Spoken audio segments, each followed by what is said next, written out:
What would you do if a flight attendant asked you to give up your first-class seat, not because of a mistake, but because someone else felt more entitled to sit there? What if that someone else looked different than you, and what if the only reason you were targeted was because of the color of your skin? Dr. Simone Carter, a calm and quietly powerful black woman, wasn't looking for confrontation when she boarded Flight 227. She had paid for her VIP seat like everyone else. She was heading to a high-stakes board meeting that could change the future of her company and possibly the airline industry itself. But within minutes of boarding, whispers started, glances were exchanged. And then came the request, "Would you mind switching seats for a preferred guest?" Only she wasn't the guest. She was the disruption. What happened next would shake the entire crew and leave the nation watching. A story about dignity, about justice, and about what happens when quiet power finally speaks. Before we dive in, don't forget to like, share, and subscribe to our channel so you never miss a story that matters. Now, let's begin. The soft hum of the engines filled the cabin like a lullaby of efficiency. Overhead bins clicked shut. The quiet shuffle of carry-ons and murmured greetings created a hush that wrapped around the aircraft like a warm blanket. It was the final boarding call for Flight 814 from New York to London, and already, the fur doctor. Simone Carter stepped into the cabin with the sort of quiet grace that turned heads without asking for attention. She walked with purpose, her polished loafers tapping rhythmically on the plush aisle carpet. A navy wool coat draped neatly over one arm, a structured leather folio clutched in the other. Her expression was calm, eyes observant but relaxed. Row 1, Seat A, window side, her preferred spot on any long-haul flight. She had selected it weeks ago for this exact moment. She offered a polite nod to the flight attendant stationed at the front of the cabin, who returned the gesture with a practiced smile. Simone settled into her seat, adjusted the headrest slightly, and placed her folio on the armrest tray with care. She exhaled. Finally, a pause.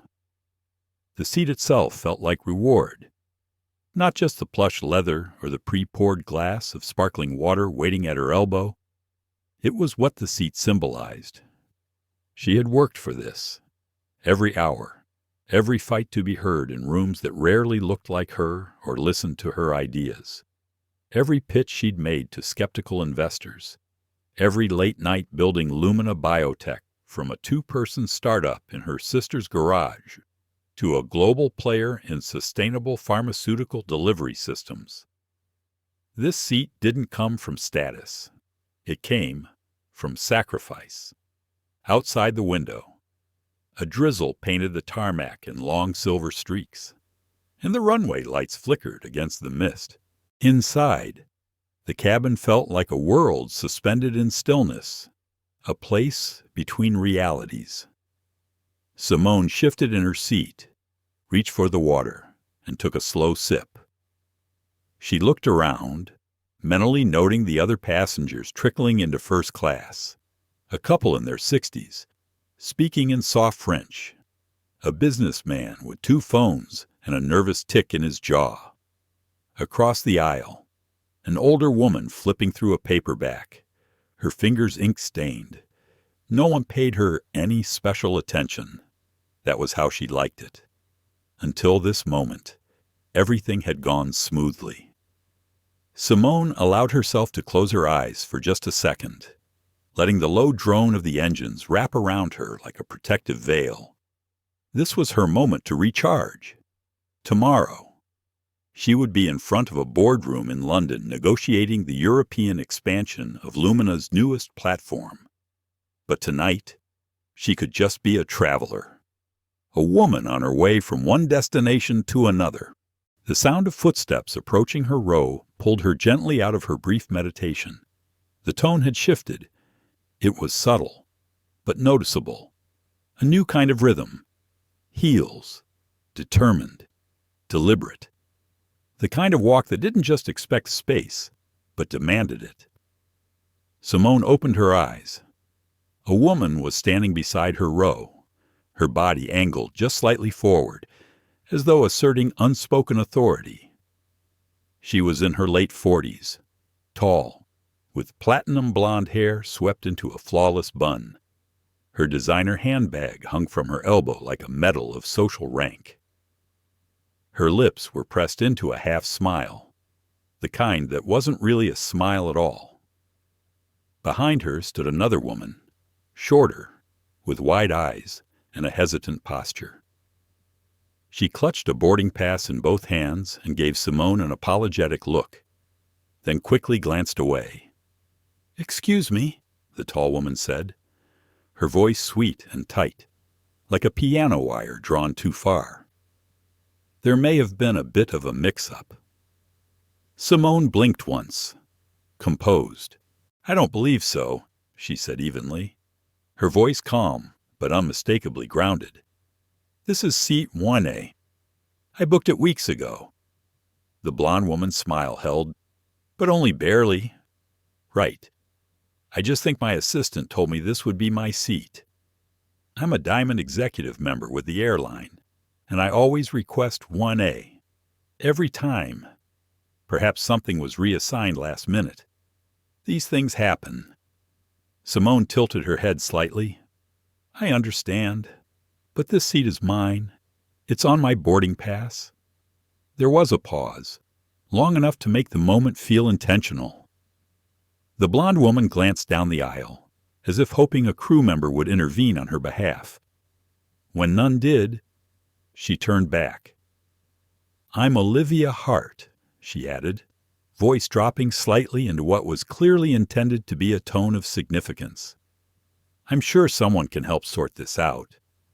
You'd probably be more comfortable just one row back. It's still first class." Simone took another sip of her water. "I'm comfortable here," she said. Another pause. Longer. Tighter. Olivia's smile dropped entirely now. She turned to the woman behind her, muttered something under her breath, then let out a breathless laugh. "Well," she said, "louder now. Some people just don't understand how this works." Simone didn't flinch. She reached for her folio instead and quietly opened it. There was no need to respond. A flight attendant appeared beside them at that moment, sensing something just off kilter. "Is everything all right here?" he asked, a pleasant edge of concern in his voice. Olivia jumped in before Simone could speak. "Yes. I believe my seat has been taken by mistake.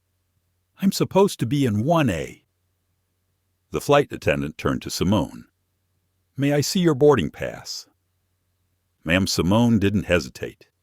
She handed it over with one smooth motion. The attendant examined it, nodded. "This is her seat," he said, returning it with a professional smile. Seat 1A was assigned to Dr. Carter at check-in. Olivia's face twitched. A silent beat passed. "Must have been a system error," she murmured, though her voice had lost its confidence. "I'll speak with the supervisor." She turned abruptly, her companion hurrying behind her. Simone looked back out the window, steady and still. The storm, she knew, hadn't passed. It had just begun. The gentle lull of the engines persisted as Flight 814 continued boarding. The soft, golden light inside the first-class cabin cast a tranquil glow across the seats. Simone Carter leaned back slightly, her gaze focused on the window, though her thoughts wandered inward. Outside, the drizzle danced along the curve of the window like soft brush strokes. Inside, the memory of Olivia Hart's entitled smirk still lingered. She wasn't surprised. Not really. She had met that look before. In conference rooms, gala halls, even in hotel elevators where people assumed she was staff rather than the keynote speaker. What had stung this time wasn't the shock. It was the predictability of it, the casualness with which Olivia had tried to erase her presence, as if Simone's booking, her name on the ticket, her right to the seat meant nothing at all. Simone blinked slowly and inhaled. She didn't want to be angry. Anger was exhausting. She had learned long ago that some people weaponized anger, expected it, provoked it, used it to justify their own bad behavior. Instead, she had chosen control. Not passive silence, but a quiet, grounded resistance, a presence they couldn't ignore, no matter how they tried. She glanced down at the folio resting on her lap. Inside was the latest proposal from her company, Lumina Biotech. It outlined the final phase of a long-anticipated partnership with a European pharmaceutical giant, a move that could expand Lumina's reach into 22 countries. Years of work had gone into this. The models were sharp, the data solid. But even now, on the cusp of a breakthrough, she could feel a small pit of tension resting in her stomach. That old familiar whisper, "You still have to prove you belong." She flipped open the folio, scanning the top page even though she knew it by heart. Then she pulled her phone from the seat pocket and opened the Notes app. A list glared back at her pre-launch protocols, equity terms, licensing language. Underneath it all, in a smaller font, was a different kind of note. Your presence is the power. Her father had said that to her once. Simone had been 15, standing outside a scholarship interview, heart pounding, doubting whether she even deserved to be there. She had wanted to disappear that day. Instead, he had placed his large, calloused hand on her shoulder, looked her in the eye, and said it again. Your presence is the power. Simone, don't shrink for people who are already small. She had never forgotten it. Not when she was the only woman of color in a lecture hall at MIT, not when she was dismissed in investor pitches with phrases like interesting concept and maybe next round, not when clients asked if she was someone's assistant, and not now, in seat 1A, where a woman named Olivia Hart had expected her to quietly yield. Dr. Carter, the voice pulled her gently back to the present. A young woman stood beside her row, smiling kindly. She wore the crisp uniform of a first-class flight attendant, her name tag reading Nina. Her tone was soft, almost apologetic. Would you like a warm towel before takeoff? Simone nodded. Yes, thank you. Nina handed her the rolled cloth and added in a hushed tone. Let me know if you need anything. We're glad to have you on board. There was something in her voice, gentleness tinged with recognition. Simone gave a small nod of gratitude and returned her focus to the window. The light outside had dimmed further, the rain beginning to ease. She placed the towel gently over her hands, letting its warmth sink into her palms. Nina's presence had reminded her of something important. For every Olivia Hart in the world, there were also people like Nina, quiet observers, not always allies in words, but sometimes in energy. That mattered too. Across the aisle, the woman with the paperback had set her book down and was sipping from a glass of white wine. She gave Simone a small, almost imperceptible nod. The acknowledgement was subtle, but real. Another witness. Another person who had seen the interaction and chosen, in her own way, to say, I saw what happened. I see you. Simone returned the nod, then leaned back again. She allowed herself to think about the journey that had led her here, born and raised in Westfield, New Jersey. Simone was the youngest of 3 daughters and the only one who had pursued science with obsessive curiosity. Her mother had worked as a public librarian, her father a retired mechanical engineer. Books lined their modest home like wallpaper, and dinner-time debates often involved physics metaphors and historical footnotes. Education was never optional. It was oxygen. By the time she was 8, Simone was building rudimentary battery circuits with her father in the garage. By 15, she had interned at a local research lab studying polymer nanotechnology. At 22, she graduated top of her class at MIT. By 28, she had founded Lumina Biotech after walking away from a secure corporate role that had paid her well but choked her potential. She had built Lumina from the ground up, fueled by a deep belief that science should serve people, not just profit. Her first few years were lean. She remembered the pitch decks rewritten at 2 Ames, the prototypes that failed under testing, the rejection emails that praised her tenacity but never her vision. But she kept going. 12 years later, she was seated on Flight 814 en route to finalize a contract that would forever change the trajectory of her company. She was here because she belonged here. And yet, Olivia Hart had looked at her and decided without knowing anything that Simone was in the wrong place. Simone shifted in her seat, folded the warm towel back onto the tray, and picked up her phone again. She stared at the blank screen for a moment before opening her contacts and searching for a familiar name, Marcus Hale. Marcus wasn't just Lumina's legal counsel. He had served as her strategic advisor and close friend for almost a decade. Calm, incisive, and meticulous. He had a gift for diplomacy and a sharp eye for institutional patterns. He had once diffused a corporate takeover with a single press conference. Simone hadn't decided whether she'd contact him yet, but just seeing his name in her phone reminded her that she wasn't alone in this. She didn't want drama. She never had. But if she needed to, she wouldn't hesitate. This wasn't about pride. It was about principle. The seat across the aisle remained empty. A subtle tension seemed to pulse in the space, as if the air itself knew something was still unresolved. Simone checked the time on her watch. 15 minutes to scheduled takeoff. The crew was still prepping, voices low and composed. Somewhere behind the curtain that separated first class from the rest of the cabin, Simone heard a brief exchange of raised voices. One of them she recognized immediately, Olivia Hart. Simone sighed softly, resting her fingers on the folio again. It wasn't over yet. Simone Carter wasn't surprised when the curtain at the front of the first-class cabin slid open again. She had heard the faint but unmistakable murmur of Olivia Hart's voice rising from the galley, growing increasingly clipped.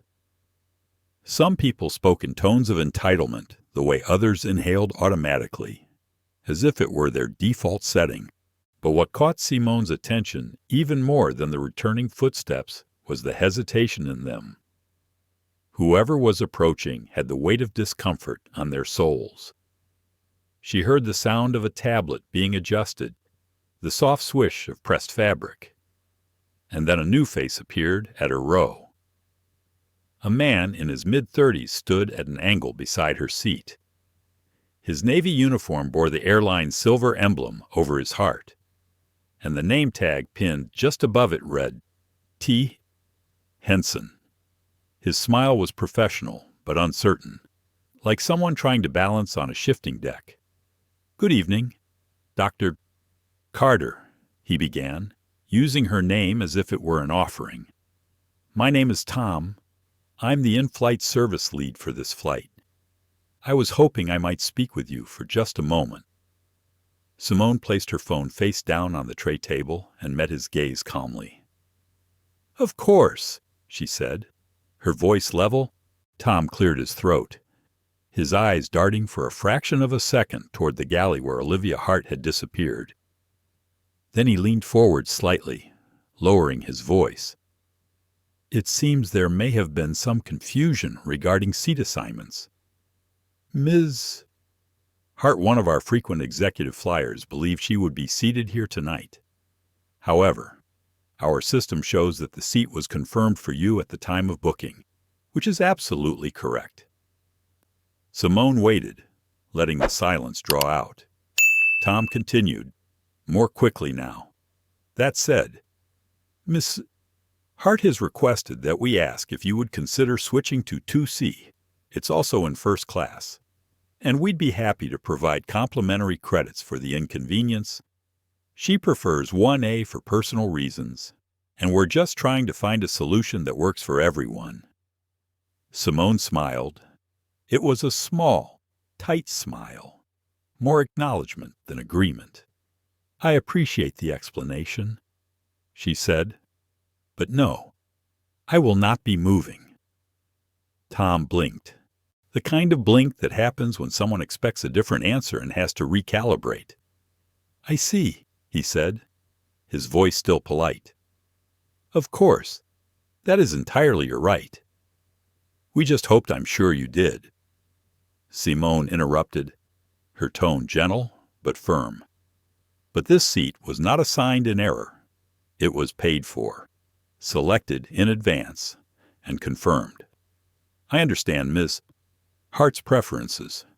However, they are not my responsibility."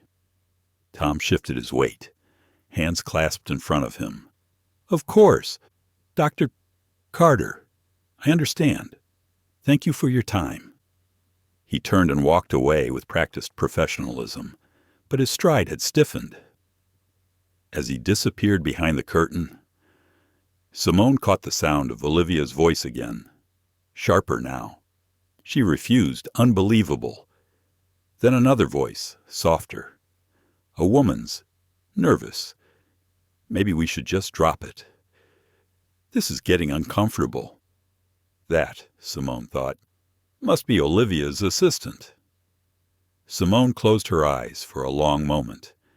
She wasn't angry, not exactly, but she felt the familiar burn of something deeper than annoyance. It was the slow ache of being asked again to yield, asked to move, to shrink, to accommodate someone else's comfort, even when she had done everything exactly right. It wasn't about a seat. It never really was. A few rows back, another passenger sneezed. A child's laughter bubbled faintly from economy. The ordinary sounds of a flight preparing for departure resumed their rhythm, but something inside the first-class cabin had shifted. An invisible thread of tension wove its way through the air. Simone picked up her notebook again, though her focus remained elsewhere. She had hoped for a peaceful flight, but peace, it seemed, would not arrive easily tonight. She flipped to a blank page and uncapped her pen. Her handwriting flowed automatically, a stream of thoughts dressed as bullet points. But beneath the ink, her thoughts were elsewhere. She thought of the last time something like this had happened, a business conference in Seattle. She had arrived early to a round-table breakfast, and a waiter had gently suggested she check the staff entrance. When she'd replied that she was one of the keynote panelists, his face had turned an impossible shade of red. She had brushed it off, smiled, moved on. That was always the instruction. Silent, but real. Be gracious. Don't escalate. Keep the peace. But now, she wondered how many times had she been asked to keep the peace by making herself smaller, and how many times had others been given space simply for taking it. She stared at the page, the ink trailing off mid-sentence. A shadow passed across the aisle. Olivia Hart was back. She walked past Simone's seat with deliberate steps, her assistant trailing close behind. Olivia paused just one row behind, in front of seat 2O. She looked down at it as though the leather upholstery had insulted her personally. Then she turned, making sure to glance directly at Simone. Her smile was back, but this time it was tighter, icy, a social blade she wielded with skill. "Enjoy your seat, Dr. Carter," she said lightly. It must be very important to you. Simone looked up. It is, she replied. There was no venom, no mockery, just truth. Olivia held her gaze for a moment longer, then turned and slid into her assigned seat. The curtain at the front of the cabin fluttered again. This time, it was a new face, a woman in her 50s, poised and composed, with neatly coiled black hair and an expression that suggested she had spent years solving other people's problems. Her name tag read D. Lang, the supervisor. She scanned the cabin quickly, then made her way toward Simone. Dr. Carter, she said with a nod. I'm Diana Lang, flight supervisor. May I have a moment of your time? Simone gestured to the seat beside her, which was still empty. Of course. Diana sat, her tone even and composed. I wanted to personally apologize for any disruption or inconvenience you may have experienced. Our priority is always to make sure all our passengers feel respected and valued.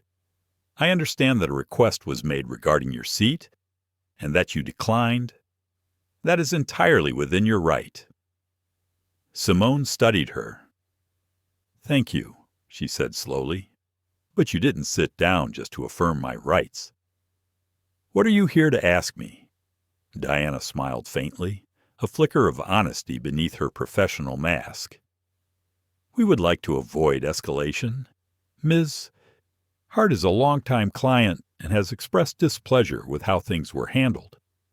While we understand your position, we're only wondering if you might consider moving to 2C just for the duration of the flight, as a gesture of goodwill.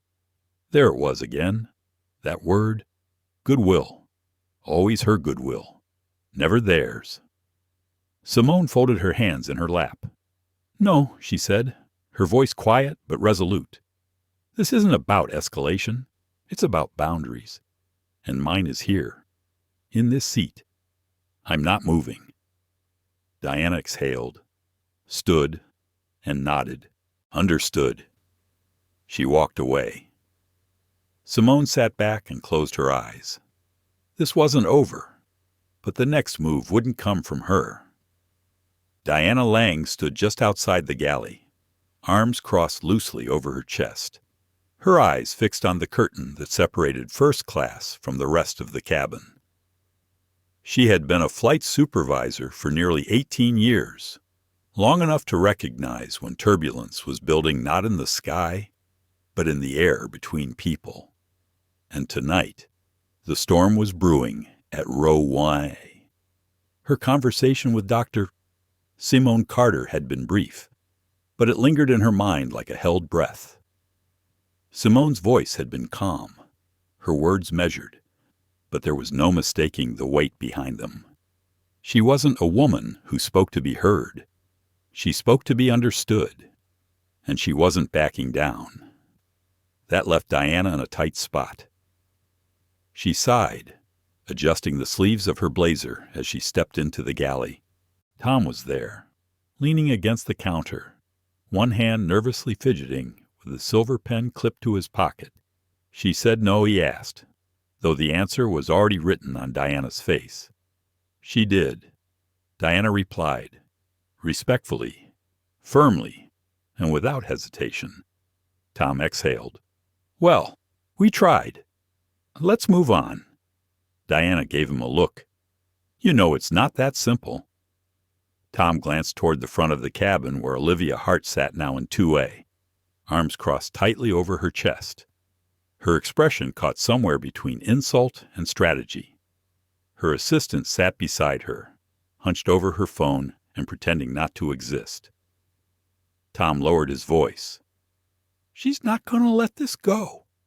She already flagged me twice after your talk with Carter. Told me she'd be filing a report.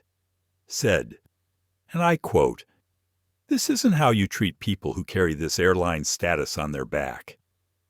Diana rubbed her temples. Did you remind her that a confirmed seat is a confirmed seat? She didn't care. Said she was promised 1A and that if we had any clue who she was, We'd fix it. Diana sighed again, deeper this time. She didn't need this tonight.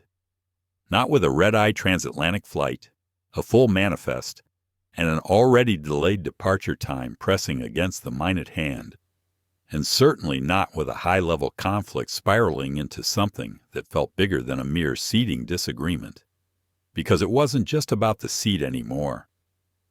She could feel it in the energy of the cabin, in the way passengers were no longer pretending not to listen, in the way Nina, the front cabin flight attendant, kept glancing toward 1A like it was the eye of the storm.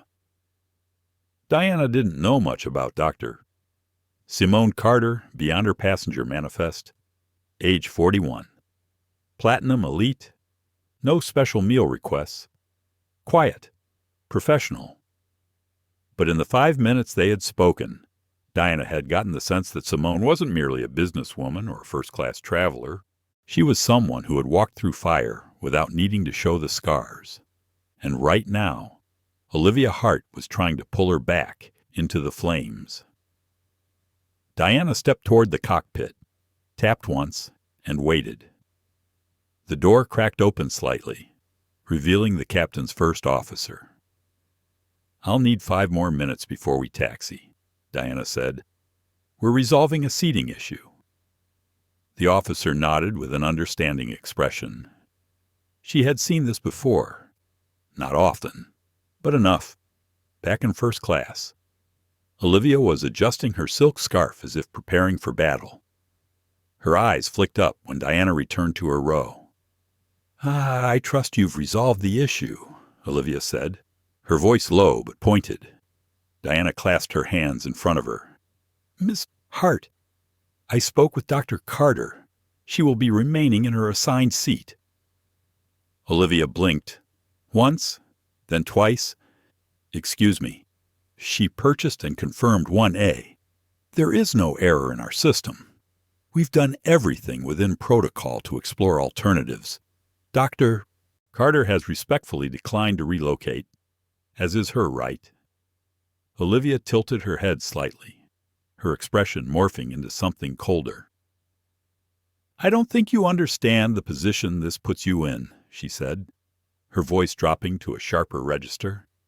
"I've flown this airline for 14 years. I've personally sat in 1A on this flight to London 9 times. I spend over $200,000 a year on business class travel alone. And you're telling me that I'm being asked to sit behind someone who clearly just lucked into an upgrade." Her words dropped like ice water. Diana didn't flinch. Dr. Carter did not receive an upgrade. She selected and purchased this seat weeks in advance. If you have further concerns, you're welcome to contact our corporate guest relations team after landing.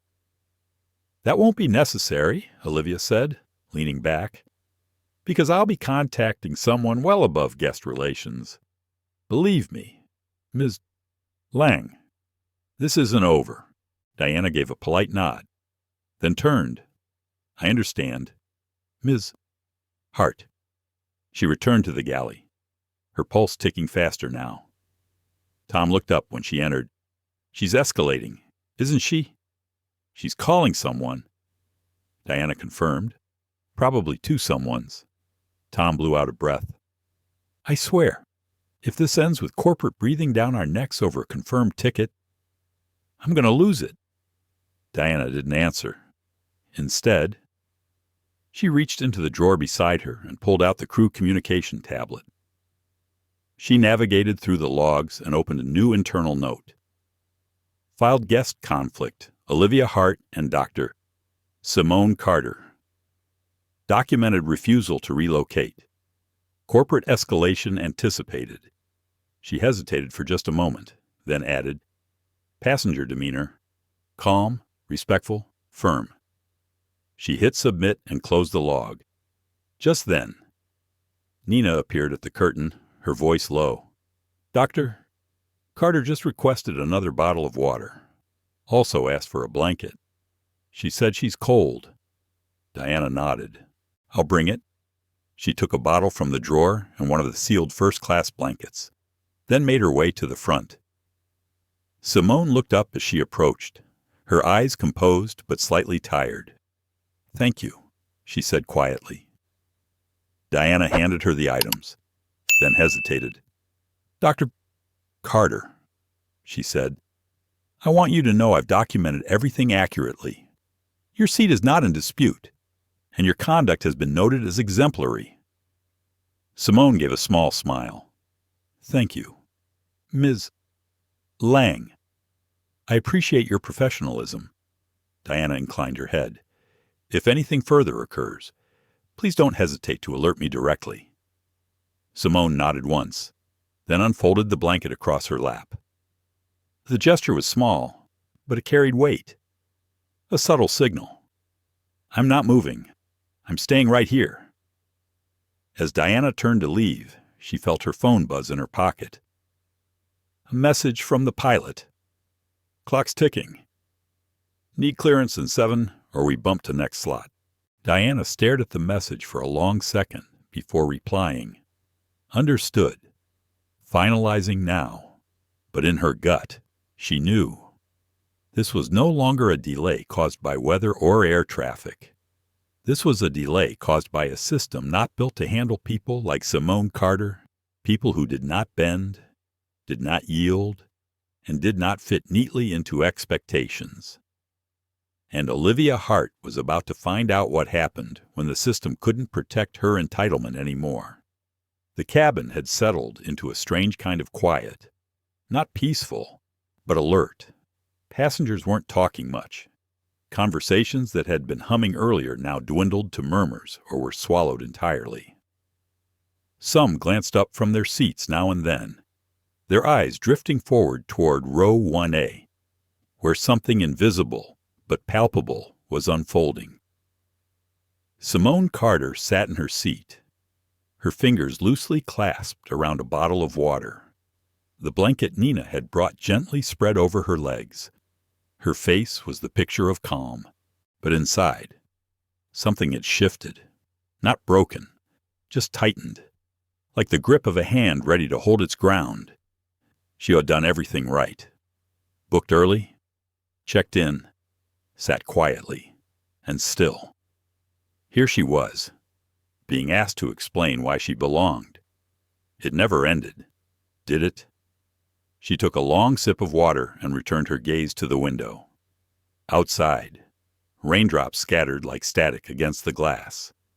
The glow of the tarmac lights reflected in perfect geometric fragments, a surreal grid of light and rain. Suddenly, a voice rang out, louder than anything in the cabin so far. "This is outrageous." Simone didn't need to turn her head to know who it was. Olivia Hart was standing again, this time in the middle of the aisle. Her voice was crisp and commanding, the kind of tone designed to draw attention. And it worked. Every head turned slightly. Some passengers froze mid-scroll on their phones. Others pretended to keep reading, but listened even more closely. "I've already spoken to your supervisor," Olivia said to Tom, who had just stepped back into the first-class area with a clipboard in hand. "And now I want the captain." Tom looked like he had been sucker-punched. He held the clipboard a little closer to his chest and smiled, tight-lipped. "I'm afraid the captain is currently preparing for departure. Can I help you with something in the meantime?" "No," Olivia said sharply. "No, you cannot. I need someone who understands the value of a long-term customer, someone who actually knows who I am." Simone kept her gaze forward. She didn't move, didn't react. Olivia took 2 slow steps toward row 1A and stopped just shy of entering Simone's space. "This is the 2nd time I've flown this route this month," she said loudly, as if narrating for the rest of the passengers. "And I've been loyal to this airline for over a decade. I've sat in 1A more times than I can count. And yet, here I am, sitting in 2A while a stranger takes my seat." Simone finally turned to face her. Her expression was calm, unreadable. I am not a stranger, Simone said quietly. I am a passenger with a confirmed seat, just like you. Olivia's lips twitched. I don't think you understand. This isn't about a technicality. It's about respect. It's about status. You don't just walk into first class and plop yourself in 1A unless you know what that seat represents. The words floated in the air for a moment too long. Simone blinked once, slowly. What do you think it represents? She asked. There was no emotion in her voice, no venom, just a steady curiosity. Olivia faltered. It represents priority, she said. It represents years of loyalty, value. Simone tilted her head, to whom Olivia opened her mouth, but the question landed harder than she expected. Her mouth closed again. You don't belong here, she said finally, the words slipping out before she could filter them. A wave of stillness crashed through the cabin. Even Nina, walking toward the front with a tray of drinks, stopped mid-step. Simone didn't flinch. I'm not going to engage with that, she said softly. Olivia's jaw clenched. You know what I meant? Yes, Simone replied. That's the problem. From behind, Diana Lang appeared again. Her expression had grown sharper, her professional mask still in place but with firmer lines. Ms. Hart, she said, her voice quiet but unmistakably firm. Please take your seat. Olivia turned to her, eyes wide. Did you hear what she just implied? Diana nodded once. I heard everything, and you're not going to do anything. Diana's voice didn't rise, but her stance did. She stood straighter, her presence filling the aisle with quiet authority. What I'm going to do, she said, is ask you again to return to your seat. Disrupting other passengers is against FAO policy. Further escalation could result in removal. Olivia's eyes widened further, like she had just been insulted in a foreign language. You're threatening me. I'm informing you. From her seat. Simone watched the exchange without moving. Her heart was steady, but her fingers had tightened slightly around the bottle in her lap. This was what people didn't understand. That dignity was not the absence of reaction. It was the choice to hold yourself steady in the face of provocation. It was the decision to respond, not to perform. I've never been treated like this, Olivia hissed under her breath, then turned back toward her seat. But before she sat down, she gave Simone one last look. You think you've won something, she said, quieter now, almost venomous. But you've just made enemies in the wrong places. Simone didn't blink. Then I'm exactly where I need to be. Olivia sat down hard, her assistant whispering something urgent in her ear. But her face had darkened. Whatever mask she had started the flight with was now cracked beyond repair. Tom and Diana retreated quietly to the galley, but not before Diana glanced at Simone. Just for a second. It wasn't approval, not exactly, but it was recognition, acknowledgement of what had just happened, of how hard it was to hold your place without shouting. Simone leaned back again. She had expected discomfort on this flight, but she hadn't expected it to unfold in public. She had hoped for quiet, for a moment to rest before the biggest negotiation of her career, but instead, she had been handed a test, the kind that doesn't come with warning signs or time to prepare. Still, she hadn't moved. She wouldn't. This wasn't about power in the traditional sense. It wasn't about who flew the most or who donated the most to the airline's loyalty program. It was about something deeper, about how systems responded when someone like her claimed space without apology. Across the cabin, a man in business attire shifted awkwardly and looked down at his tablet. The older woman with the paperback now watched Simone with a steady gaze, her book forgotten in her lap. Nina returned to her post at the galley wall, her hands still, her expression unreadable. The flight hadn't even left the gate, but the temperature inside had changed.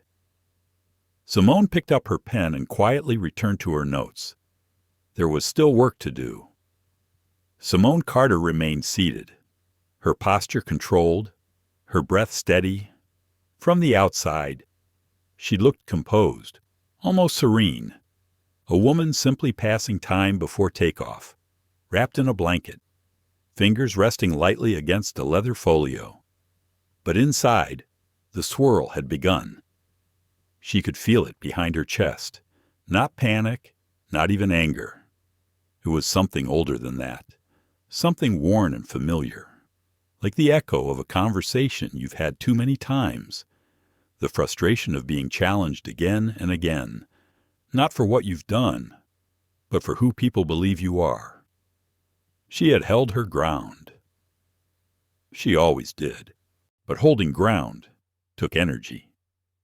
Simone tilted her head slightly and closed her eyes for a moment. Just a moment. She let the soft buzz of the cabin wrap around her like static, the ding of seatbelt signs, the polite murmur of flight attendants, the occasional thump of luggage being stowed further back in the plane. Sounds she had heard 100 times, but now they served a new purpose, a distraction, a barrier between her and the sharp memory pressing at the edges of her mind. She wasn't on Flight 814 anymore. She was 16 again. It was spring, junior year, advanced chemistry lab. She could still feel the sting of formaldehyde in her nose, the thin plastic gloves clinging to her fingers. She remembered the chalkboard smudged with equations, the glass flasks lined neatly at the side counter, and Mr. Landry, her teacher, pacing behind her lab group, calling on students, his voice smooth with routine. "Eric," he'd said, pointing toward a formula on the board. "What's the correct coefficient for hydrogen peroxide in this reaction?" Eric had answered. Too quickly, fumbling. "Mr. Landry chuckled. "Let's try someone else." "Simone." She had answered clearly, correctly. Not just the coefficient, but the full balanced equation. Mr. Landry had smiled, sharp as always. Then he turned to the rest of the group.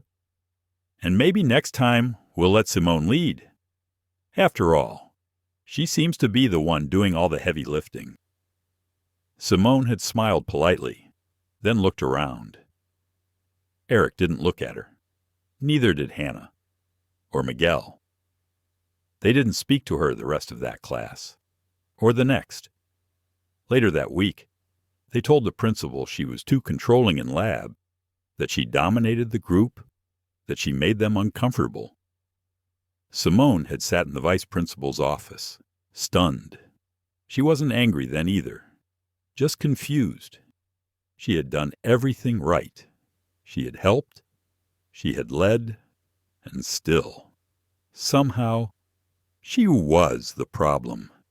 She hadn't told her parents. She just buried it. And now, decades later, thousands of miles from that classroom, sitting in first class on a flight she had every right to be on, she could feel that same sensation rising in her chest, the quiet disbelief, the question that sat heavy on the tongue. Why is it always me? Simone opened her eyes slowly. The present came rushing back like a sudden gust of wind. The cabin light had dimmed further. Nina moved silently between rows, offering drinks, tucking blankets. Diana and Tom were no longer in view. Olivia sat in her seat behind Simone, fuming in silence. Her presence was a storm cloud at Simone's back. She reached for her phone, unlocked it, scrolled for a moment, then hovered her thumb over one contact. Marcus Hale. She didn't call right away, just stared at the name. It wasn't that she couldn't handle it. It was that she was tired of having to. Marcus had once told her that the strongest people often get mistaken for being the ones who never needed help, and he was right. People saw her calm and assumed it was easy, but it wasn't. She clicked the screen off again and sat back. It's just a seat, she told herself. But it wasn't just a seat. It was the principle, the pattern, the quiet assumptions that added up until they weighed something heavy. She had paid. She had planned. She had done everything by the book. And still, someone had looked at her and decided she was in the wrong place. She didn't want to cause a scene, but sometimes the scene came to you. The intercom crackled softly overhead. Ladies and gentlemen, we appreciate your patience.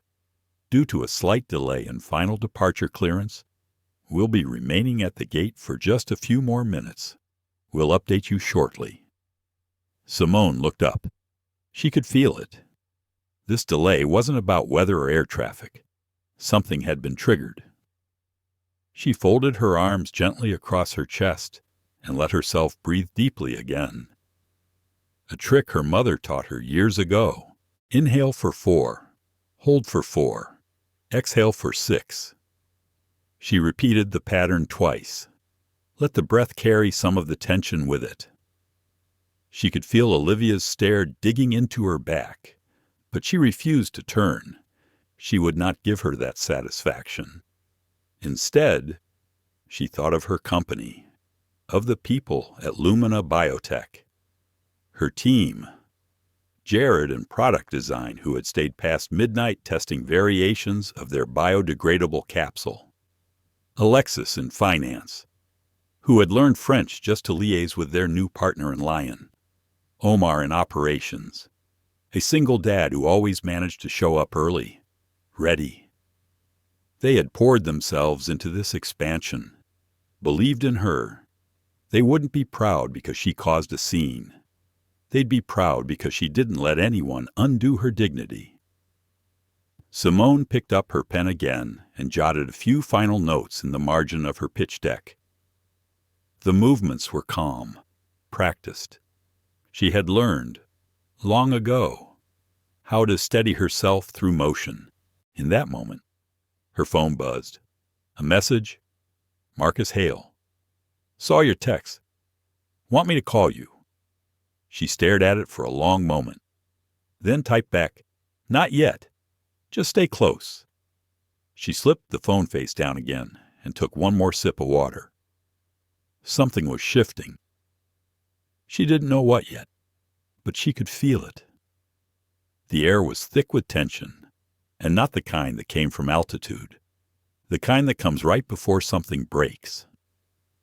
The stillness in the cabin felt less like calm and more like pressure building. A held breath. The kind of tension that made even the sound of a seatbelt clicking into place seem loud. First class remained quiet, but it was not a peaceful quiet. It was the kind that wrapped around the walls and settled in people's shoulders. Simone Carter sat unmoving in 1A, but her eyes no longer studied the window. They were focused inward now, listening to the rhythm of her thoughts. She had given space. She had answered with grace. She had declined without accusation. But grace, she knew, was often mistaken for weakness. Politeness could only stretch so far before it bent into silence, and silence had never been her mission. Her phone was still in her hand, screen blank, but the message from Marcus Hale had not left her mind. Saw your text. Want me to call you? She hadn't replied again. Not yet. She had hoped this would simmer down, that Olivia Hart would grumble for a few minutes and then retreat into her champagne and glossy magazine, that the crew would recognize how close they were to something irreversible and course-correct. But instead, what she felt was escalation. She had been quiet. She had been calm. Now, it was time to be heard. Simone unlocked her phone, navigated to her contacts, and tapped the call icon next to Marcus's name. It rang once, then again. On the third ring, he picked up. "Simone." His voice was low and alert, like he already knew this wasn't a social check-in. "Yes, I need you to be ready," she said, her tone measured. "What's happening?" "They asked me to move from my seat." Marcus went quiet on the other end. For who, he finally asked. Simone glanced down the aisle, then back ahead. For a woman named Olivia Hart, apparently a frequent flyer, Diamond Executive, or something close. "You're in 1A? "Yes." "And they asked you to move." "Twice." Marcus let out a long breath. She could almost hear his jaw clench through the phone. "Have you moved?" No." "Good." There was a pause between them, a calm one. "Do you want me to step in?" Marcus asked. "I think it's about to escalate. I want you to do more than step in. I want you to monitor this call. I'm staying on the line, and I'm not turning this off." "You got it." Simone didn't say anything for a moment. Her eyes scanned the cabin. The flight crew had disappeared behind the galley curtain. Olivia was turned slightly in her seat, as if still deciding whether she wanted to push further. The other passengers remained in that uncertain middle ground between spectators and hostages. "I've done everything right." "Marcus," Simone said softly, "I know you have. Booked the seat, checked in early, sat down quietly. I've been polite. I've been patient. You don't need to explain yourself to me." "I know," she said, almost in a whisper, "but I need someone to hear it. I do. And if this gets worse, I'll escalate to general counsel at the airline. They know who you are. Simone. And if they don't, they're about to find out." Simone smiled faintly. "Just a flicker of it. I don't need them to know who I am," she said. "I just need them to know I belong. You always have." A soft chime echoed through the cabin. The intercom crackled again. "Ladies and gentlemen, we appreciate your continued patience. We're currently experiencing a slight hold at the gate. We'll provide updates as soon as we receive clearance." Simone didn't look away from the back of the seat in front of her. She could feel the eyes now. Not overt stares, but sidelong glances. Curiosity masquerading as passivity. People wondering what exactly was happening. Sensing something, but not yet understanding it. That was the thing about these moments. They didn't explode. They built slowly. Whispers. Requests. A soft ask. A firmer tone. An expectation wrapped in politeness. And then, when that expectation went unmet, the unraveling began. Marcus's voice returned through her phone speaker, steady and low. "If corporate gets involved, I'll make sure the internal logs reflect every conversation, every ask, every refusal to back you." "Good." She leaned her head back briefly against the headrest. Eyes closed. "You okay?" Marcus asked. Simone paused. "Yes, just tired." "You want me to stay on the line?" "No, but keep your phone open." "You got it." She ended the call, slipped the phone into her blazer pocket, and opened her folio once more. The sound of the leather snapping gently back against the tray was deliberate. A subtle cue, a punctuation mark in an invisible sentence. From the front of the cabin. Diana Lang appeared again. Her face looked different now, less composed, like the pieces of the situation were finally registering. She stopped at 1A, standing beside Simone's row. "Dr. Carter, do you have a moment?" Simone looked up, calm and expectant. "Yes." Diana's voice was softer than before. Still professional, but almost cautious. "We've been informed that you may have made a call to one of our corporate affiliates." Simone nodded once. I have. Diana hesitated. Would you be willing to tell me who you spoke to? Simone tilted her head slightly. Does it matter? Diana tried to answer, but couldn't quite find the right words. Simone didn't press. She simply let the silence hang. Finally, Diana spoke again. I want you to know we're doing our best to de-escalate this situation. I'm not escalating anything, Simone said. I've been sitting in my assigned seat since boarding. Diana nodded. Her expression was unreadable now, somewhere between admiration and discomfort. Of course. Let us know if you need anything else.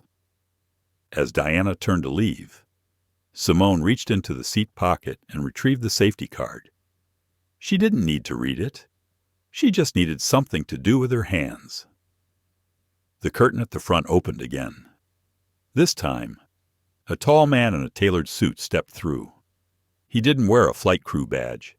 He wasn't holding a tray or a tablet. He wore a corporate lanyard. The cabin stilled. Simone looked up, her expression unchanged. The man scanned the cabin, made eye contact with Diana, and nodded once. He was not smiling. Simone felt her pulse shift, not from fear, but from recognition. This was not the kind of person who boarded lightly. This was the beginning of accountability.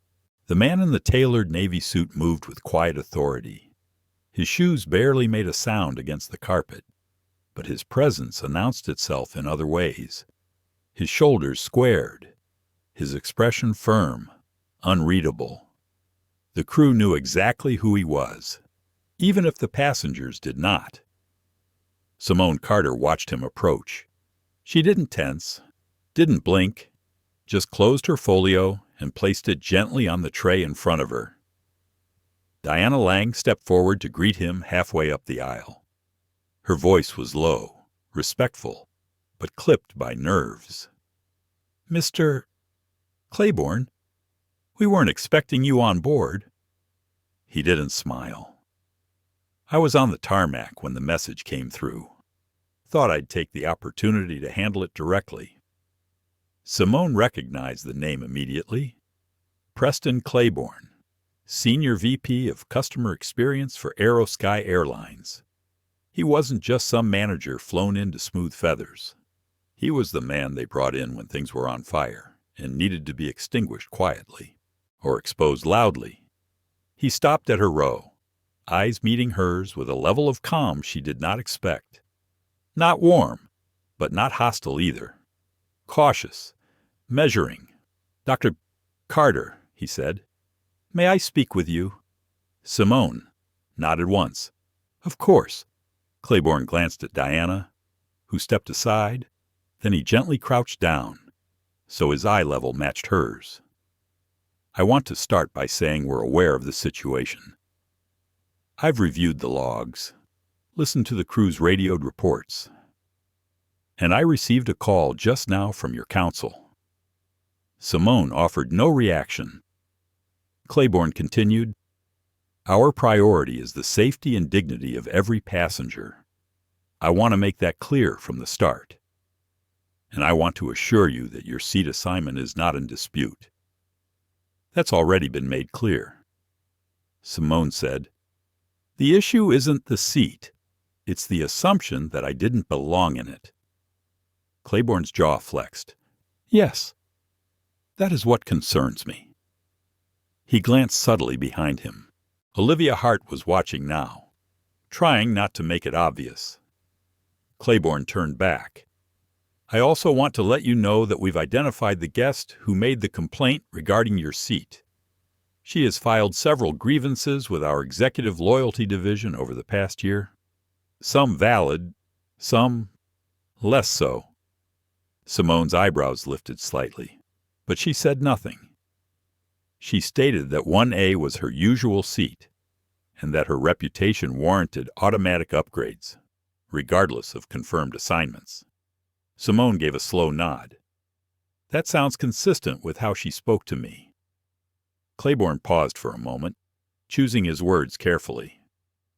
She is currently under review for abusive conduct toward staff on 3 prior flights. This incident may place her loyalty privileges under suspension." Simone studied his face, trying to read between the lines. "And are you here to suspend mine too?" That stopped him. "No, Dr. Carter," he said slowly. "I'm here because I think this flight is a symptom of something larger, and we've ignored it for too long. For the first time." Simone leaned forward slightly. She was intrigued now, curious. Claiborne reached into the inner pocket of his blazer and pulled out a slim black folder. He placed it gently on her tray. "This is a confidential internal report," he said. 3 weeks ago, we began reviewing first-class boarding procedures after a complaint involving another black passenger being asked to switch seats. The flight crew in that case claimed it was about weight distribution. It wasn't." Simone opened the folder slowly. Inside were printed screenshots, email snippets, and a redacted passenger report. She flipped through the pages in silence. "They downgraded her," she murmured, "because a platinum guest insisted he didn't want to sit next to someone who looked like that." Claiborne nodded. "It was handled quietly. Too quietly. But it forced us to start watching patterns. That's how your case came to my attention before your plane even left the gate." Simone looked up, holding his gaze. "So what do you want from me?" "Now I want to listen," he said. "To really listen. Not as damage control, but as someone who has the authority to change things." Simone closed the folder. "Change doesn't start with files. It starts with honesty." "Then be honest with me." Simone's voice was quiet, but deliberate. "I'm tired of being mistaken for the mistake. Every time I fly, I brace for the question that comes with the glance, the little twitch in someone's mouth when they see me in 1A, like I broke into the front of the plane, like I owe them an explanation for my presence." Claiborne nodded slowly, letting her words settle in. "I can't fix perception," he said, "but I can fix process, and I can fix policy." "You can start," she corrected. "It won't be enough, but it's something." Claiborne stood, adjusting his jacket. "I'll be filing a report with full incident detail and forwarding it to our board ethics committee. I'll also be submitting a motion to review how our loyalty status is enforced. Frequent flyers do not override dignity." Simone nodded once.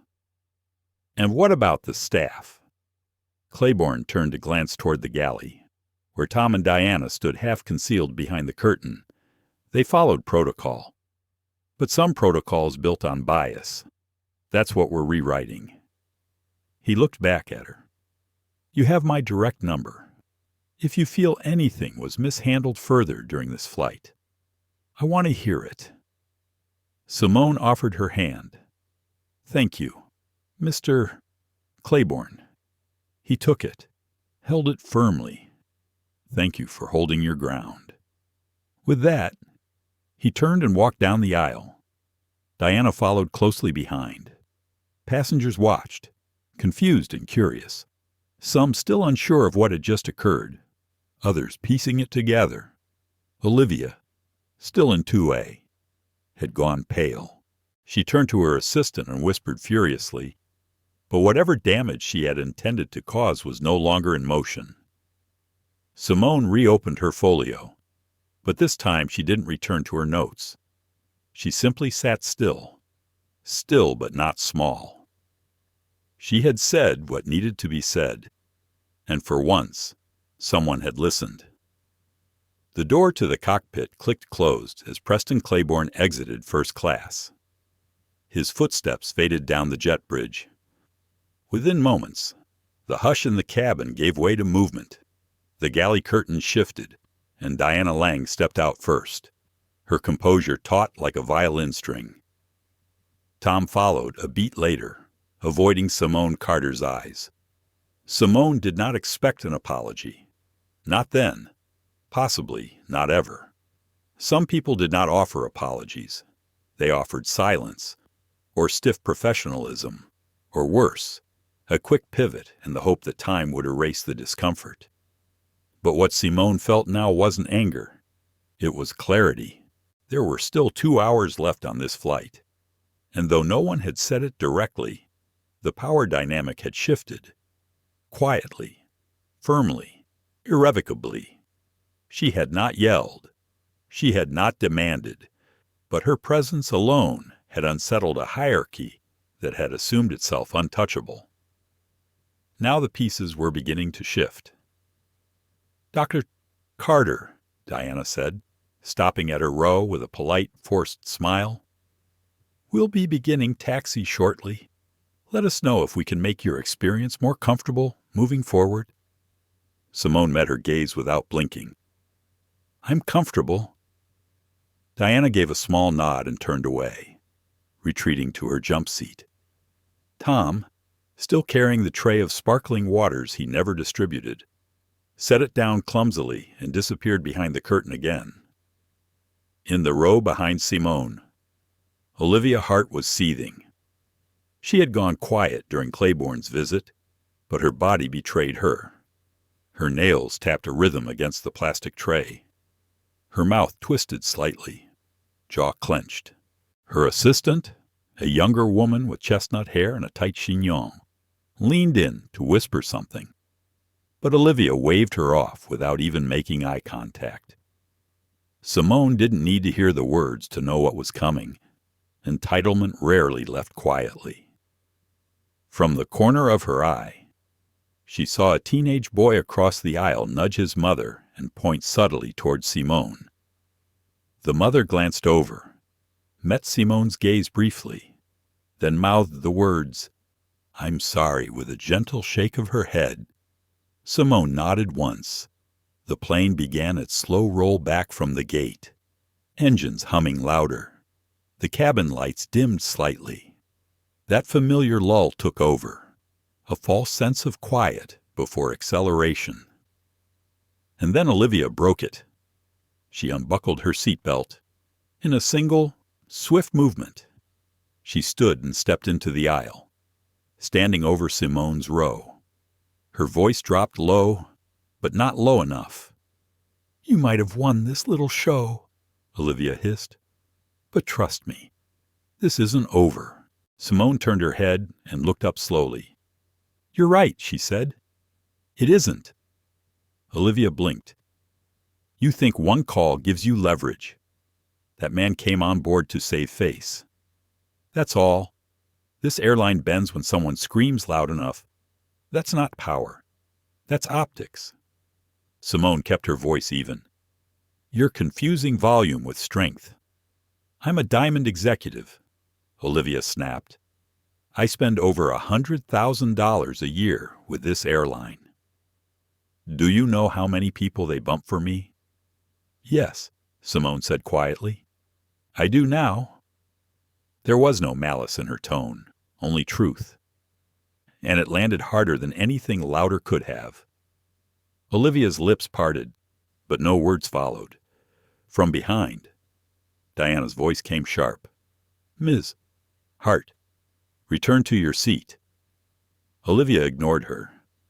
"You think this little stand of yours means anything? You'll be a headline for 2 days, maybe less. Then it's back to normal. You'll still be questioned every time you walk into a boardroom. You'll still be stared at every time you sit in 1A. You don't belong here, and deep down, you know it." Simone exhaled, slow and steady. Then she stood. The movement was smooth, deliberate, not rushed. She faced Olivia squarely now, their height nearly even. "I belong wherever I choose to be," Simone said. "And every time someone like you forgets that, I will remind you." The words were not loud, but the silence that followed them thundered through the cabin. "Ms. Hart," Diana said again, more forcefully now. "Sit down." Olivia's eyes burned, but this time she obeyed. She sat down, her arms crossed tight, face flushed. Simone remained standing for another beat, letting the air settle again, then turned and sat gently back in her seat. She buckled her belt as the plane turned toward the runway. In the cockpit, the captain's voice came over the intercom. "Flight attendants, prepare for takeoff." As the plane began its rumbling speed toward the sky, Simone rested her head gently back. She wasn't shaken. Not anymore.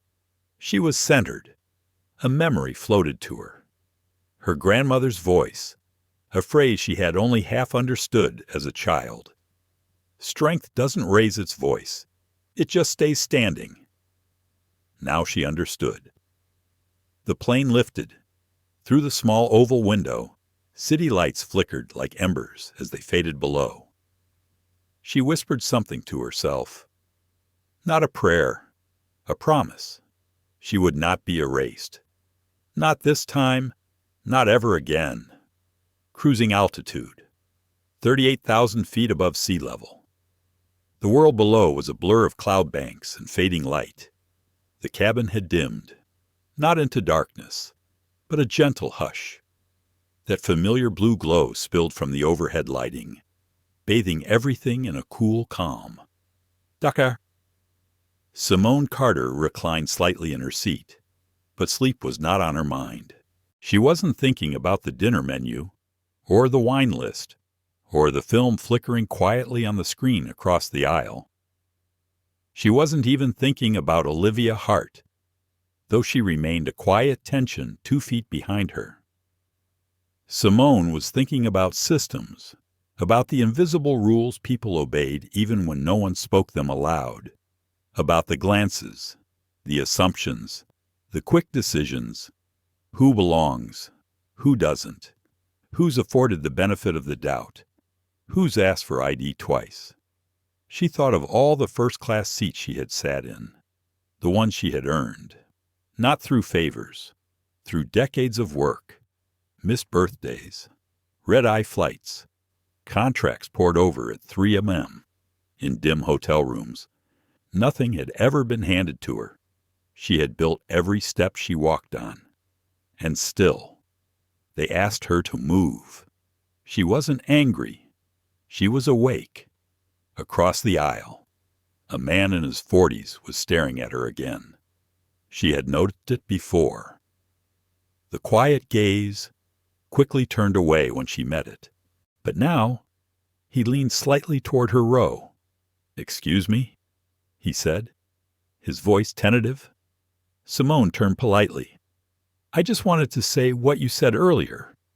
When that woman confronted you, that was powerful." Simone offered a soft smile. "Thank you. I've got 2 daughters. One's in college. One's in high school. Mixed race. Their mom is black. I worry about them constantly, about how the world will treat them, about whether they'll have to put up with stuff like that." His voice cracked, just slightly. Simone nodded. "They probably will," she said gently. "But they'll also learn how to hold their ground, like their mother, like you're trying to teach them." The man looked down at his hands. "I wish I could do more than just talk about it." "You can," Simone said. "It starts with what you teach them to expect. If they know they belong, the rest of the world has a much harder time convincing them otherwise." He smiled, nodded, and sat back in his seat. A moment passed. Then he pulled out his phone and began typing something. She didn't know what. A message to his daughters, maybe. A note to himself. But it didn't matter. A ripple had started. Small, but no less significant.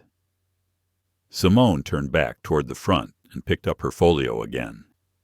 This time, she didn't open the pitch deck.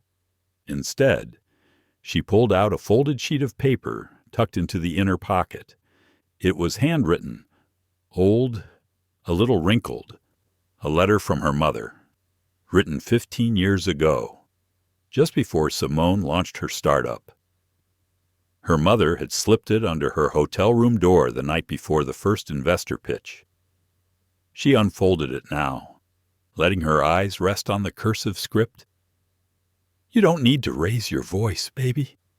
Just speak so clearly that they can't pretend they didn't hear you." She smiled faintly. Even then, her mother had known. Simone leaned back and closed her eyes for a moment. The cabin shifted again. Olivia stood up once more, making her way toward the restroom at the front of the cabin. As she passed Simone's seat, she didn't say a word, no glance, no whispered remark. But Simone noticed something else this time. The arrogance was fraying. There was no swagger in Olivia's walk now, just a brisk pace, eyes low, as if something about altitude had changed the temperature of her confidence. Simone took another breath. She hadn't come on this flight to prove anything. But something had been proven anyway. Respect didn't come from titles. It came from presence. It came from how you carried yourself when someone tried to shrink you. She thought of Marcus and his quiet insistence that she stay connected, of Preston Claiborne and the surprise of his integrity, of the flight attendant Nina, whose silence had been loud with discomfort, but who hadn't spoken up. Everyone on this plane had made a choice. Some had chosen silence, others, protection. Some looked away, others looked straight at her and saw something new. Simone didn't need every person to change. She just needed a few of them to remember. Behind her, Olivia returned to her seat and slammed her tray shut. A few moments later, Diana passed quietly through the cabin, offering dessert. "Would you care for anything, Dr. Carter?" she asked. Simone looked up. The tone was different now. Less performance, more recognition. She considered for a moment. "I'll have the lemon tart." "Right away." Diana moved on. As the fork pressed through the tart's delicate surface, Simone realized something. This wasn't justice. Not yet. But it was resistance. And resistance could be sweet. It was quiet again. Not the silence of tension, but the kind that followed clarity. A new rhythm had taken hold in first class. Not everyone understood what had happened, but everyone had felt it. The atmosphere had shifted, like the cabin pressure had changed mid-flight. And yet, it wasn't disruptive. It was steady. Simone Carter leaned gently against the headrest of seat 1A. The tray table closed. The lemon tart finished. Her folio was tucked away now. Her phone placed screen down beside her glass of water. For once, her mind was not chasing deadlines or decks or numbers. It was still. She could feel the eyes that occasionally flicked toward her, but they didn't carry the same weight as earlier. Now they came with curiosity, maybe admiration, maybe a quiet reckoning. A few were already rewriting their stories about who she was. Others were rewriting their stories about themselves. Flight attendant Nina passed by with a soft nod. Her cart clinked lightly as it rolled along the narrow aisle. She didn't say anything, but her glance lingered a little longer this time, like she was working up the courage to speak. She didn't, but that was all right. Simone didn't need everyone to have the words. She just needed them to see. She shifted slightly in her seat, stretching her legs and rolling her shoulders. Her body carried fatigue like a well-worn coat. But it wasn't the kind that begged for rest. It was the kind that reminded her she had endured. Her phone buzzed. One message. Marcus Hale. Just got confirmation. Claiborne's internal report has already hit the legal desk, and he CC'd the board. That's rare. You started something. Simone allowed herself the smallest smile. She replied with just 2 words. Keep going. Behind her, Olivia Hart had not spoken for almost an hour. The assistants had traded seats. The younger woman now sat in the window seat, eyes glued to her tablet. Olivia sat closest to the aisle, shoulders tight, lips drawn into a thin line. Occasionally, she glanced forward. But she hadn't looked at Simone since their last exchange. At 36,000 feet, power often masqueraded in the form of exclusivity. The thick curtain between cabins, the champagne and crystal, the chilled towels, but power wasn't in the service. It was in the stillness that couldn't be shaken by injustice. Simone understood that now more than ever. She had spent most of her adult life trying to fit in without shrinking, to take up space without triggering alarm, to be impressive without being threatening. But in the last few hours, she had stopped calibrating. She had simply shown up, not as a statement, as herself. A voice came through the intercom. It wasn't the captain this time. It was Diana Lang. Ladies and gentlemen, this is your lead flight attendant. We want to thank you for your patience during the earlier delay. We're cruising steadily and on track for a timely arrival in Los Angeles. For those connecting onward, please check your in-seat monitors for gate assignments. There was a slight pause, then a tone change in her voice. And to all passengers, thank you for flying with Aerosky. Our team is committed to learning, to growth, and to ensuring every guest on board feels welcome and respected. Simone blinked slowly. It wasn't quite an apology, but it was different. It was acknowledgement. From the galley, Diana emerged. Her eyes scanned the cabin, and when they landed on Simone, she moved toward her row. "Dr. Carter," she said softly, crouching beside the seat. "May I have a moment?" Simone sat upright, hands calmly folded. "Of course."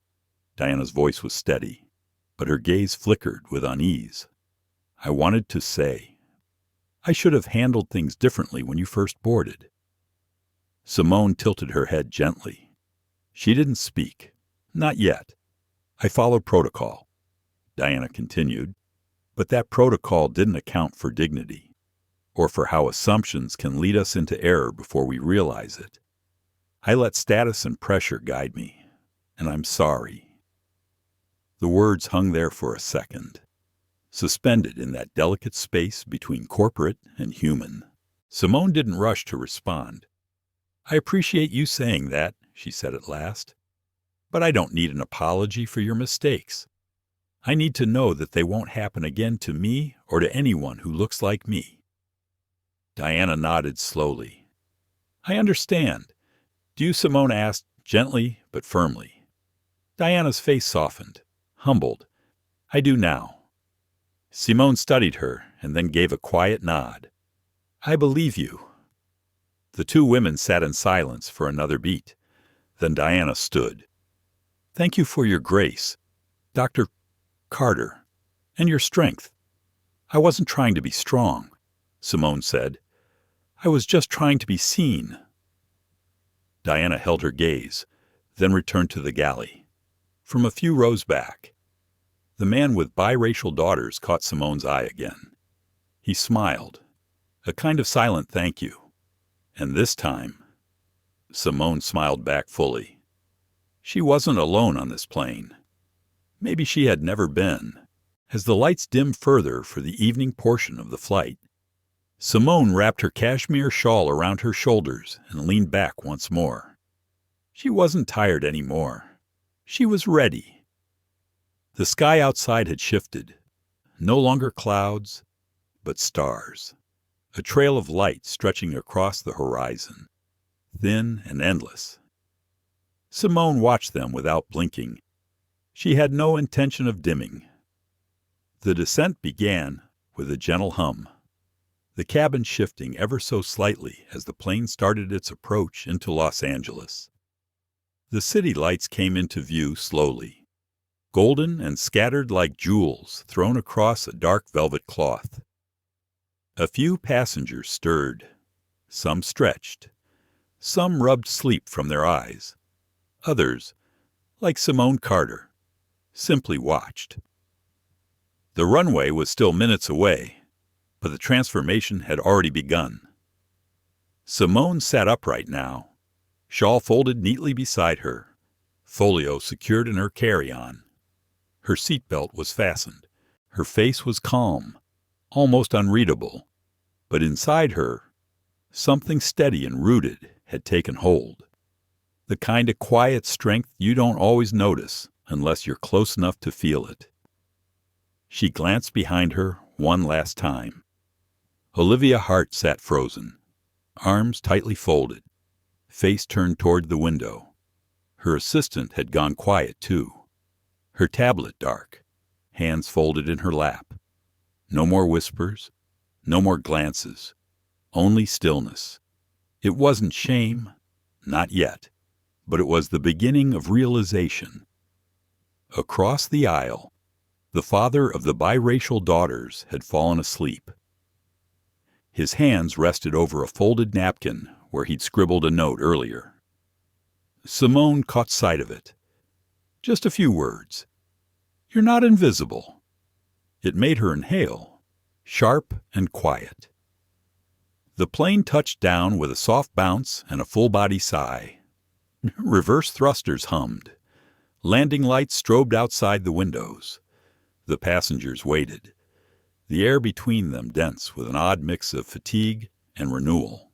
A soft chime announced the end of the flight. Seatbelts clicked open. Overhead bins opened with practiced ease. But no one in first class stood yet, not even Olivia. Simone remained seated, allowing the moment to breathe. Then, a new voice came through the intercom. "Dr. Carter, this is Captain Lee speaking. We just wanted to personally thank you for flying with Aerosky today, and more importantly, for reminding all of us what grace and leadership look like at 38,000 feet. A pause. Then we'll be deplaning shortly. We wish you continued success in all you do." Simone blinked slowly. A few heads turned. A few passengers clapped softly, unsure if they should, but moved nonetheless. Simone didn't bow or smile wide. She just nodded, quietly, like a stone sinking into still water, creating ripples that would travel far beyond this flight. Nina appeared at the front of the cabin, her cart already stowed. Her expression different now, less wary, more open. "Dr. Carter," she said softly, "someone's here to meet you at the gate." Simone looked up. Marcus Nina smiled. "I think you'll want to see for yourself." Simone gathered her things, checked the seat one last time, and stepped into the aisle. Passengers parted gently, silently, as if guided by instinct. Olivia didn't look up. Her eyes remained glued to her handbag, her face flushed and distant. Simone didn't need her acknowledgement anymore. She walked through first class like someone who had always belonged there, even when the world pretended otherwise. The front door of the plane opened. Warm California air rushed in, and standing just past the gate, in a tailored gray suit with his tie loosened and a calm expression on his face, was Marcus Hale. Simone smiled fully for the first time that day. He stepped forward without words, took her carry-on, and simply walked beside her. No grand welcome, no media, just presence. She could feel the stares behind her. She could feel the wonder, the questions, but she didn't owe anyone answers. They reached the terminal, and Marcus leaned in. "The board convened while you were in the air," he said quietly. Claiborne's report was read aloud. "Olivia Hart's loyalty privileges are under review, and more importantly, they've greenlit your passenger dignity initiative." Simone stopped walking. What Marcus nodded. "Unanimous vote. The new framework begins next quarter. You'll co-chair the implementation panel." For a brief moment, Simone was silent. Then she exhaled and whispered, They listened. Because you made them. She looked toward the large airport window, where the plane she had just stepped off now sat idle, engines powered down, waiting for its next journey. She had boarded as a passenger. She had exited as a precedent. The airport bustled around them. Flight announcements echoed in the distance. Children's laughter rang from a nearby gate. A janitor pushed his cart past them, nodding politely. Life went on. The world didn't pause to celebrate moments like this. But Simone didn't need applause.